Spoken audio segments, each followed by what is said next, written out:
ഭാരത squash ചരിത്രത്തിൽ പുതുചരിത്രം കുറിച്ച് അനാഹത് സിംഗ്. ലോക ജൂനിയർ സ്ക്വാഷ് ചാമ്പ്യൻഷിപ്പിൽ കിരീടം സ്വന്തമാക്കിയ ആദ്യ ഭാരതീയ താരമെന്ന നേട്ടമാണ് 18-കാരി സ്വന്തമാക്കിയത്. ഫൈനലിൽ ഈജിപ്തിന്റെ റൂഖിയ സലാമിനെയാണ് പരാജയപ്പെടുത്തിയത്. 2005 ലോക ജൂനിയർ ചാമ്പ്യൻഷിപ്പിൽ ജോഷ്ന ചിന്നപ്പ ഫൈനലിലെത്തിയതായിരുന്നു ഭാരതത്തിന്റെ സ്ക്വാഷ് ചരിത്രത്തിലെ ആദ്യ നാഴികക്കല്ല്. തുടർന്ന് 21 വർഷത്തിനു ശേഷമാണ് ഭാരതം വീണ്ടും ഫൈനലിലെത്തുന്നത്. ഇത്തവണ ആദ്യ കിരീട നേട്ടം കൂടിയായപ്പോൾ അനാഹത്തിലൂടെ ചരിത്രം തന്നെ മാറ്റി എഴുതപ്പെട്ടിരിക്കുകയാണ്. തുടർച്ചയായി ചാമ്പ്യന്മാരായിരുന്ന ഈജിപ്തിന്റെ 15 വർഷത്തെ ആധിപത്യത്തിനും ഇതോടെ തിരശ്ശീല വീണിരിക്കുകയാണ്. World Squash Women's Champion Anahat Singh from India.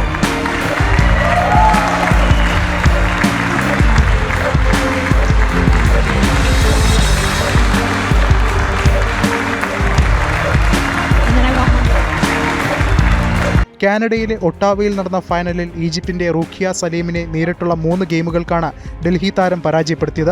ഫൈനലിൽ ഒരു ഘട്ടത്തിലും എതിരാളിക്ക് മത്സരത്തിലേക്ക് തിരിച്ചു വരാൻ അവസരം നൽകാതെയാണ് അനാഹത്ത കിരീടമുയർത്തിയത്. മത്സരത്തിനുടനീളം കാണികളെ പോലും അതിശയിപ്പിച്ച് അതിശക്തമായ പ്രകടനമാണ് അനാഹത്ത് നടത്തിയത്.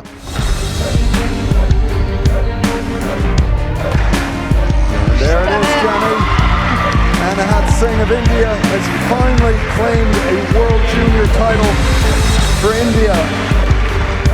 18 വയസ്സ് മാത്രം പ്രായമുള്ള അനാഹത് സിംഗിന്റെ കിരീട നേട്ടം ഭാരത സ്ക്വാഷിന്റെ ഭാവി മാത്രമല്ല, ലോകവേദിയിൽ ഭാരതത്തിന്റെ പുതിയ പ്രതീക്ഷ കൂടിയാണ്. ലോക കായിക ചരിത്രത്തിൽ എക്കാലവും ആവേശം പകരുന്ന കിരീട വിജയമാണ് അനാഹത്ത് എന്ന ഭാരതത്തിന്റെ ജൻസി കരുത്ത് സാധ്യമാക്കിയിട്ടുള്ളത്. സ്പോർട്സ് ഡെസ്ക്, ജനം.